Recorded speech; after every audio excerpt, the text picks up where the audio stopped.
What's up, everyone? Let's talk round two team lists for this 2022 season. We get kicked off with the Storm and the Bunnies, and obviously a few things to talk about across all of these team lists, even though there isn't a lot of changes this week. First thing we start with is the Storm, and what we see with Pap and Hausen now is that we don't have Nick Meaney in the team. He's in the 19 jersey, which would see Pap getting the goal-kicking duties back. So Dean Ieremia moves on to onto the edge there on the wing spot for Jennings. Unfortunately, he goes down for the year. We see Munster go back into the 6 jersey. Bromwich comes back into the 8. Grant into the 9. We see Josh King keeping his 13 jersey, so he becomes a solid pickup. When you look at the bench there, you've got Tepai Moroa, who should be getting lower minutes. Trent Leoro getting some decent minutes on an edge or through the middle as well. Alan McDonald will play his part, but he shouldn't be playing big minutes either. So you can expect some big minutes from Kingy. You're close to 80 from Kafusi and Brom. That's Kenny, that is. Jesse should be playing decent minutes, but nothing crazy, that 45-ish mark. It'll be interesting to see where Wishart comes in. Will he come on and spell Grant in his first game back? Will he play a little bit through the middle as a ball player? Will they do what they did with Grant and Smithy last year, and they can both get into dummy half at different points, and Grant can sort of kind of play a bit of a ball playing role as well? I'm not exactly sure, but just having Wishart on the bench there is a little bit of a slight issue possibly for Grant. It might not be as well, but we've seen that Harry's done really well in a sort of 65, 70 minute role anyway. But obviously it would be nice if he was playing the 80. On the Bunny side, we see Lockie Ilias keep his spot. We see the same starting team, basically, apart from Latrell Mitchell coming into the 1 jersey, Johnston moving to the wing again.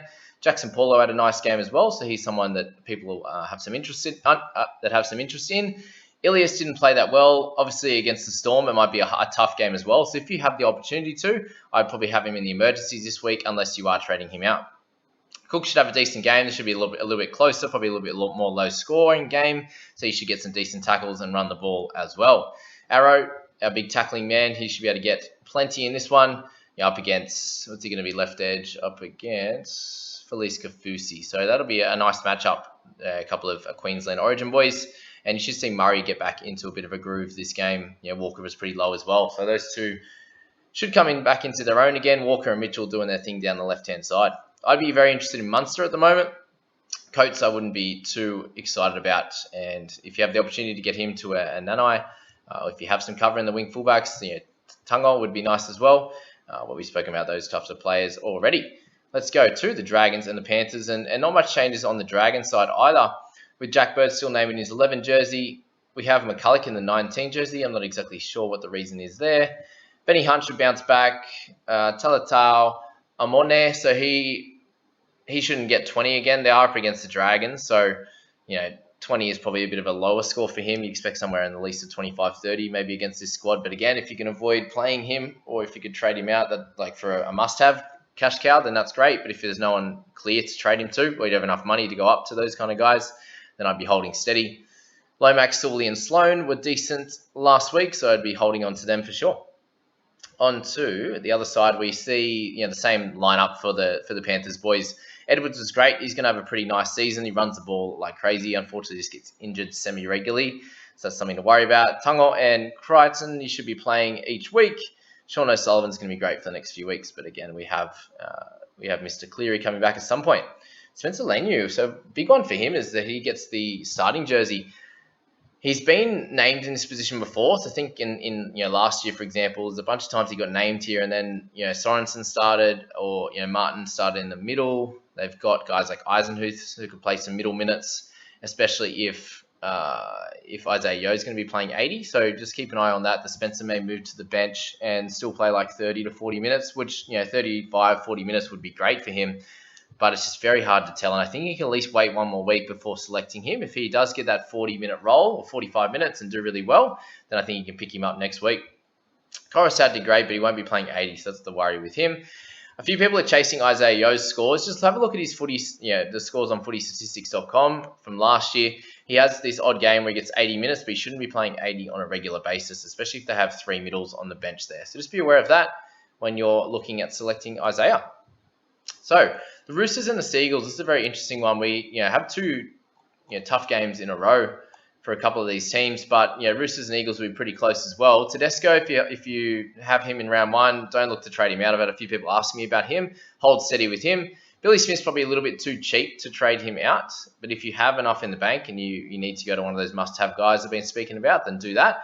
But if you don't, then I just probably try not to play him this week. If you have to play him, then that's okay as well. But yeah, just do what you can. Walker and Keary, I'd be definitely giving another crack, unless for some reason you think that one game's enough for your narrative of Walker, for example. Connor Watson, people asking what to do with him. You probably don't bring him in. You're happy to keep him in your side. He should be playing good minutes. Their bench doesn't change. Fletcher Baker's in the 15 jersey. He might start again like he did last week. Anywhere around that 30-odd minutes will be decent for him to make some cash. Angus Crichton should score well again. He should score better than he did last week. That 47 was a solid score for him. And Victor Radley and Tupanua should do better also. Obviously, with a few extra minutes for Radley would be ideal.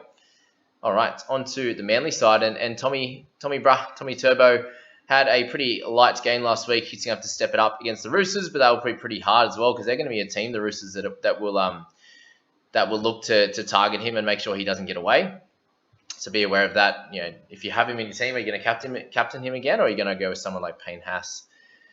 All right, DCE also always a great option. Sipley probably didn't get as many minutes as we would have hoped. Well, I looked at his stats and thought that he started before and got a lot of 20-minute games. So 25 to 30 is probably where he's looking at the moment. Olaquatu should have a much better game than he did last. Obviously, coming back from a bit of an injury. Ethan Bullimore, I wouldn't be expecting a 48. He obviously did score a try. Somewhere between that 35 to 40 would be pretty solid for him. He did have a fairly slow start and obviously picked it up at the back end of that first half and then some decent points in the second half as well. So that's that. Carl Lawton, if you've got him, unfortunately going to be losing some cash on him, so I'd be moving him on if you can. All right, moving along, Titans and the Warriors. Here we've got Jaden Campbell, who had a pretty average game in terms of fantasy, but solid game overall for him. Brimson comes back in. We see Sexton there. I wouldn't be picking him up, but if you started with him, then awesome for you.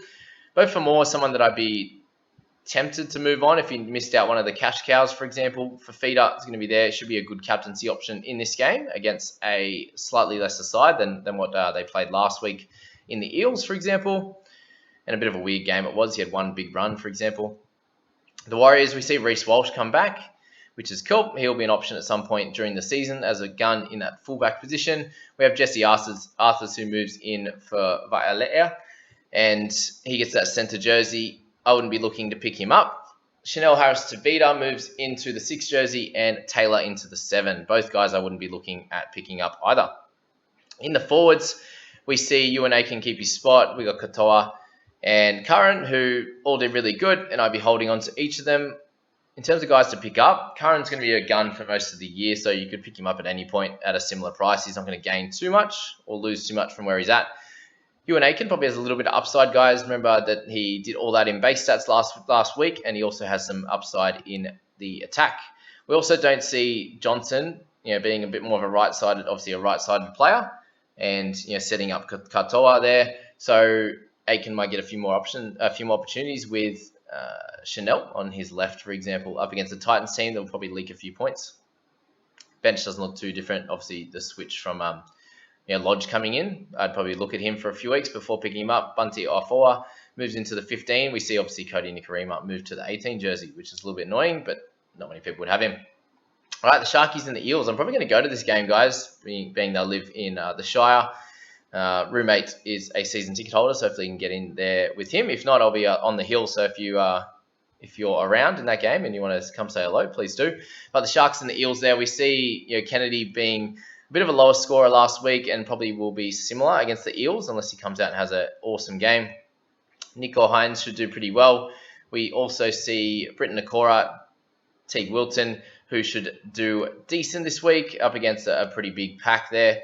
I wouldn't be expecting too many tries in this game from those types of players, just with the quality that the Eels have on the other side, especially in guys like Dylan Brown, and then you got Lane and Papali'i on that edge as well. We see Fafita in the 17 jersey again. There was some talk of him being a moon boot, so he's obviously carrying a little bit of something. But if he's named, he should be playing. Cameron McInnes has been named in the 19 jersey, which is very interesting. Probably a little bit too early, but yeah, just watch out for him. If he sneaks on a bench as well, it could hurt guys like Hunt and Fafita. And on to the Eels side, we see Gutho with a bit of a low score last week. I'd be holding him if you own him. He'll come back good. It was just a very weird game, that Eels game, for most of these players. I'd be saying hold for all of them. Penasini should have a decent game. We see Tom Opacek move into the centres after Russell goes down. Wanga Blake moves into the wing. Opacek had 4 tries in New South Wales Cup the other day, so well done to him. Dylan Brown and Moses should do well this week, along with Reed Mahoney as well. Anyone else to talk about? Balo, so Junior Balo is how I'm learning how to say that as well, with more of like a B sound. Let me know if that's wrong, but I've got some intel on that one. Papali'i did really well, and he's going to continue to do so. We then see Oregon Kafusi move into the 13 jersey. So we lose Madison. I haven't heard why, but yeah, he's completely out this week, unless he's carrying a little bit of an injury, and it's why he played a few less minutes. I'm not exactly sure. If anyone finds out about that one, please let me know. But Oregon Kafusi coming into the 13 role should do pretty well in this game. We do see Nathan Brown in the 17 though, and they're playing 4 middles, or 4 big guys on their bench. So that's interesting there. Move to the Cowboys and the Raiders. Hamaso Tabuai-Fidow had a really good game, and he should score fairly well against the Raiders again. Obviously, they were up against the Dogs, who weren't as great a side, but that's that. We keep the same team for the Cowboys, and this time Gilbert's actually named in that 11 jersey rather than on the bench. Dunn's in the 16 jersey. We see Ruben Cotter in the 18, so he might come in. I'd say he probably comes in for a Griffin or Mitch Dunn rather than anyone else. I don't know if he changed. I don't think he changes too much for the edges in the Cowboys team. I think Nanai's a must-have. We're going to make a fair bit of cash and score you pretty well. If he's going to be getting 80 minutes, he's improved muchly as a player, and a fair few less missed tackles than he was doing last year, and obviously being really new and getting a full preseason, he's improved out of sight, which is great. Again, that's all just to the eye in this first game that we were able to see him in round 1. On the Raiders side, I just finished with Lolo as well. I'd be holding him for short. First game back, he should probably get a few extra minutes, especially with that kind of bench that we're looking at. And onto the Raiders side, Tomoko's going to be pretty close to a gun, I'd say, in the center position, with how, especially if the tackle busting result was still there, that would be helpful, but unfortunately it is not. James Shearer was solid on the wing. I wouldn't be trying to pick him up though, but you can use him as cover for sure.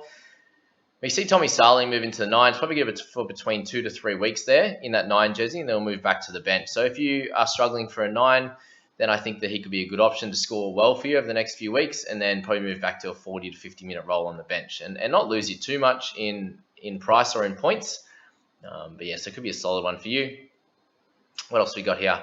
Nothing too much changes. We see great games from Hudson Young, so he should do the same again, and the interchange is fairly similar with Trevelyan in that position now. We see, who do we missing out on? So Snyder with Hodgson being out, Trevelyan moves in. So I actually haven't heard much of him. I'm not sure if he's a 9 or not, but we will see. Someone let me know in the comments if you know anything about Trevelyan. Knights and the Tigers. We finish off our last couple of games here. The Knights side, they've named the same team as last week. Randall was great. Kurt Mann was great. I think both of them are must-haves or close to it. Clifford was good. Not sure how he's going to go this week. Obviously against a lesser team, probably he's going to be more helpful. And we have a look at Frizzell being a bit of a gun as per normal. Leo Thompson's there. I just hold on to him, guys. Nothing too stressful there. On the Tigers side, we see very much the same team as well. Stefano, I think, will have a better game this week. Around that 50, 55 minutes is going to be good. He'll get some attacking stats here and there, looking for about a 50 this week. If he doesn't, you can find me and end me.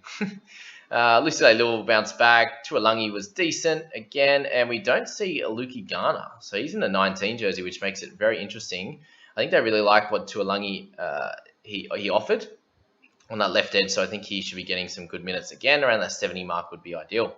Simpkin's been named after a little bit of an issue, but yeah, he's not someone that we think would be too relevant. I'd be moving him on if you can. All right, for the Dogs, we see a very similar side as well, except for Tavita Pango Jr. coming back in. It sounded like it was a minor issue, so he should be okay. We see Matt Byrne in the 6 again, and he did everything in base last week. Up against the Broncos, they should do okay again. and I think he'll be scoring a lot better this week. I will go out on a limb and say he'll score over 39 this week. I don't think it's too much to ask for from him. Jackson didn't have his biggest game.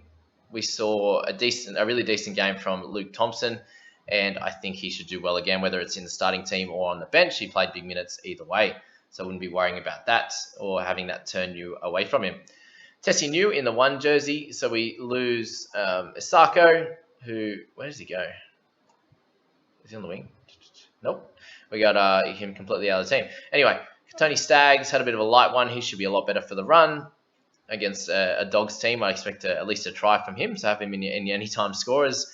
Tessie's back. I wouldn't be looking at picking him up. Albert Kelly gets the 6 role over Walters, who ends up in the 17, so he'll play that injury coverage, maybe some taking a few minutes from Terps. I think that'll be a solid role for him. I wouldn't be trying to play him this week off the interchange, but I think he's going to do enough to make a little bit of cash this week, and hopefully, if there's an injury for him, he gets that spot back. Payne Haas as captain is going to be a great option again. Unfortunately, we see Kobe Hetherington in the 15 jersey and Palaszczuk in the 8 still. I think just how well Palaszczuk went, he deserved to keep that spot. Hetherington, we're not sure how many minutes he'll play. We've got 3 middles on the bench. And what's going to happen with Riki? Played a little bit less minutes last week. Again, if there's injuries in there, then Hetherington will get bigger minutes. If you brought him in or you started with him, he's probably worth playing. I'd say anything over 30 minutes would get you at least a 30 from him, and if that's enough with Schneider out and those all things considered, then he's going to be solid. But I'd probably look to play Max King over Kobe this week, but we'll work that out from there. There you go, guys. That's the round 2 team list. I hope that helped a lot. Please hit the subscribe button if you are new or if you aren't subscribed, and hit that like. I really appreciate all the support so far. Good luck with your trades this week, and obviously send in those comments down below. I'll help you out as much as I can, and obviously a couple more videos to come talking about different players that I'll be looking to target this week. And that will be all, guys. Have a great day.